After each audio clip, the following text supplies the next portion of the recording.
Queridos y amados hermanos, bienvenidos a nuestra tercera meditación de la preparación de la Santa Cena.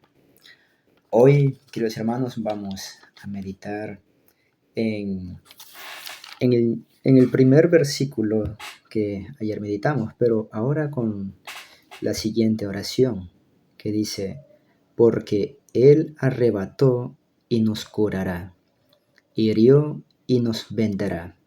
Amos 6, versículo 1. Porque Él nos arrebató. Bien, ya hemos visto que primeramente Dios nos hace que nosotros reconozcamos nuestros pecados.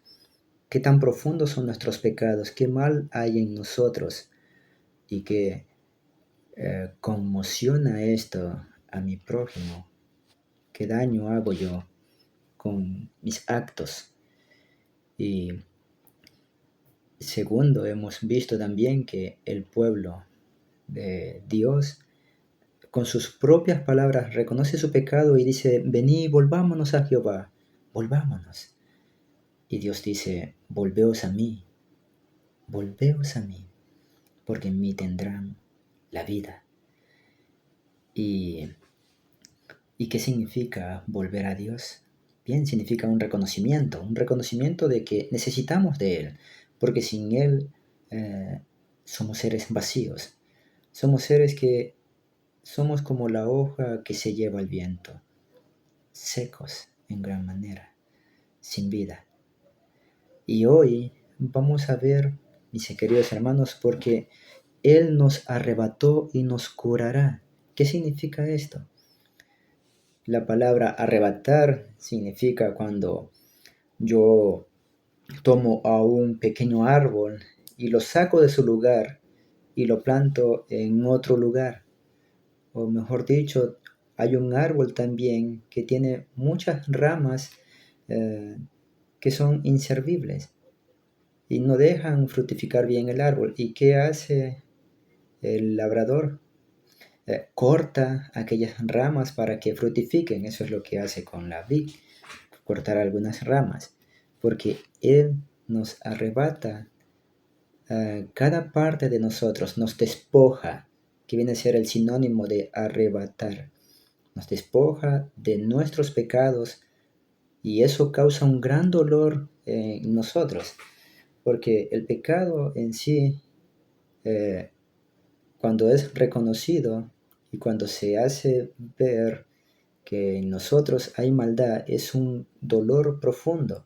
Pero Dios nos hace ver mediante su Espíritu que hay todavía cosas que hay que arrancar y que Él hace. Él arranca cada parte en que nosotros aún estamos pecando y llevando una vida desordenada, en quizás no meditar en la palabra de Dios, dejar a un lado las escrituras, solamente ir los domingos, abrir nuestra Biblia y cuando vamos a la casa no abrir nuestra escritura. Entonces, ¿qué pasa con este árbol? Está seco, está falta de vida. Y Dios nos hace ver lo mal que hay en nosotros y por eso nos dice: porque Él arrebató, tal como hizo con el pueblo israelita, que lo arrebató con el pueblo babilónico. ¿Para qué? Para que este pueblo viera el gran pecado en que estaba. Pero asimismo, como arrebata cada parte de nosotros y nos hace ver, también nos cura, porque dice su palabra: porque Él arrebató y nos curará, hirió y nos vendará. Y Job nos dice en el capítulo 5, versículo 18, porque Él es quien hace la llaga y la vendará. Él hiere y sus manos curan. Entonces, Dios mismo es el que nos hace ver qué hay en nosotros. Él hace la llaga, pero la vendará. Y sana las heridas que uno lleva dentro de uno. Y eso es algo bonito. Bueno, triste y bonito. Triste, ¿por qué? Porque es una amargura y una tristeza cuando alguien ha pecado grandemente. Pero también es una alegría. ¿Por qué es una alegría? ¿Por qué? Porque muy adentro del corazón uno debe estar agradecido porque Dios le hace ver su error, su pecado. Y esto debe ser de gran bendición.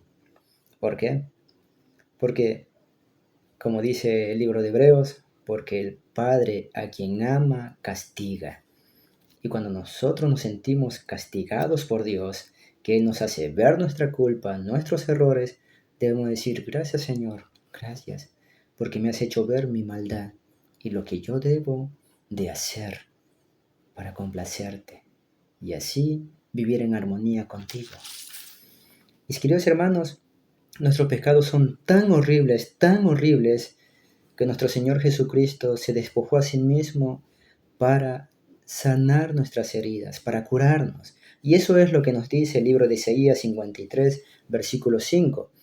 Nos dice, mas Él herido fue por nuestras rebeliones, molido por nuestros pecados. El castigo de nuestra paz fue sobre Él, y por su llaga fuimos nosotros curados. Entonces, queridos hermanos, nuestros pecados son tan grandes que nuestro Señor Jesucristo nos ha curado. Él se dio a sí mismo, Él fue herido, molido por nuestras transgresiones para darnos vida y para curarnos del gran pecado que hay en la naturaleza humana. Y de eso somos perdonados, mis queridos hermanos. Y eso es algo que hay que agradecer a Dios por su gracia inmerecida, el haber tenido misericordia de nosotros y darnos vida de entre los muertos. Y es por eso que en estos días de meditación debemos de pensar profundamente en que Él fue herido para que yo fuese sanado y vendado. Mis heridas son cubiertas con el bálsamo de su sangre que Él derramó por cada uno de mis pecados, de tus pecados. Y eso es algo que debemos de meditar profundamente al sentarnos en la mesa, que ese pan y ese vino comunican su herida, su muerte por mis pecados. Queridos hermanos, Dios les bendiga y tengan un bendecido día y mediten profundamente en la palabra de Dios.